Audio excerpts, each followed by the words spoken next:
15 वर्षापूर्वी पोरगी जर नवऱ्याच्या घरी निघली तर आई तिला सांगत होती पोटभर खायचं आणि दणकून काम करायचं. तक्रार आली तर तू येईन मी येईन. आता ह्याच 5-6 वर्षापासून आई डायरेक्ट सांगती एखादा महिना पाय, सगळ्यांचा अंदाज घेऊन ये, नाही तर पाहुणा इकडे घेऊन ये, खाल्ल्या वावरात कांदे वाटणं करीन पण तो क्षण भरायचं नाही. इतक्यात तरी कीर्तनात बसलेली तुझ्या पोरीचा तुझा फक्त 4 दिवस फोन नाही, फक्त बोटवर कर. आजचं पाकिट देतो मी तुला, कर बोट. तुला काम नाही का काय दुसरं? तिकडे मर ना, कांद्यात रॉप चिंबट ना, दुसऱ्याची घर का आलं बिगडी ती.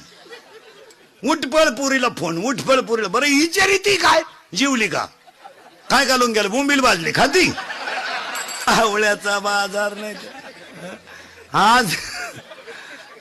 आजपासून जर महिला मंडळ पुरीच्या घरी डोकं लावलं तो तू का शेवय लिहून घे.